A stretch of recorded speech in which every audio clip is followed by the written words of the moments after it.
ಇಲ್ಲಿನ ಸಾಂಸ್ಕೃತಿಕ ನಗರಿಯಲ್ಲಿ ದಸರಾ ಸಂಭ್ರಮ ಶುರುವಾಗಿದೆ. ಕೆಲ ಹೊತ್ತಿನಲ್ಲೇ ಖಾಸಗಿ ದರ್ಬಾರ್ ಕೂಡ ಶುರುವಾಗುತ್ತೆ. ಮೈಸೂರಿನ ಅಂಬಾವಿಲಾಸ ಅರಮನೆಯಲ್ಲಿ ತಯಾರಿ ಮಾಡಿಕೊಳ್ಳಲಾಗ್ತಾ ಇದೆ. ಖಾಸಗಿ ದರ್ಬಾರ್ ಕೆಲ ಹೊತ್ತಿನಲ್ಲಿ ಆರಂಭ ಆಗುತ್ತೆ. ನವರಾತ್ರಿ ಹಿನ್ನೆಲೆಯಲ್ಲಿ ಶರನ್ನವರಾತ್ರಿಯ ಹಿನ್ನೆಲೆ ಖಾಸಗಿ ದರ್ಬಾರ್ ಕೂಡ ಆರಂಭ ಆಗುತ್ತೆ.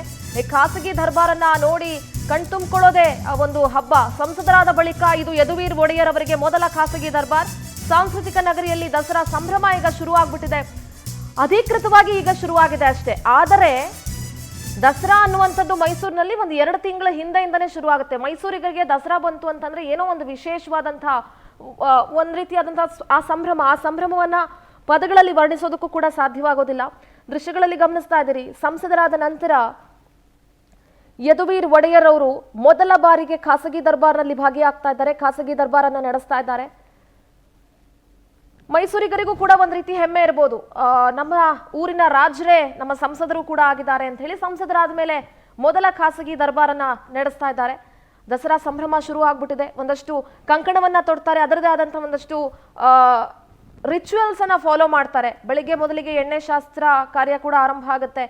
ಖಾಸಗಿ ದರ್ಬಾರ್ ಯಾವ್ಯಾವ ರೀತಿ ನಡೆಯುತ್ತೆ ಅನ್ನುವಂಥದ್ದನ್ನ ಕೂಡ ನೀವು ಗಮನಿಸ್ತಾ ಇರ್ಬೋದು. ಬೆಳಗ್ಗೆ 5:45 ನಿಮಿಷದಿಂದ 6:10 ಒಳಗೆ ಸಿಂಹಾಸನ ಜೋಡಣೆ ಆಗುತ್ತೆ. ರತ್ನ ಖಚಿತ ಸಿಂಹಾಸನಕ್ಕೆ ಸಿಂಹದ ಮುಖವನ್ನ ಜೋಡಣೆ ಮಾಡಲಾಗುತ್ತೆ. 7:45 8:45 ಒಳಗಾಗಿ ಯದುವೀರ್ ರವರಿಗೆ ಕಂಕಣವನ್ನ ತೊಡಸಲಾಗತ್ತೆ.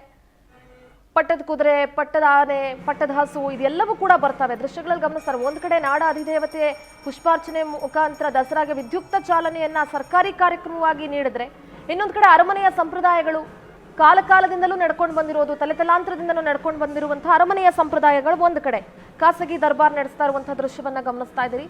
ಸಂಸದರಾದ ನಂತರ ಇದು ಮೊದಲ ಖಾಸಗಿ ದರ್ಬಾರನ್ನ ಯದುವೀರ್ ಒಡೆಯರ್ ಅವರು ನಡೆಸ್ತಾ ಇರೋದು.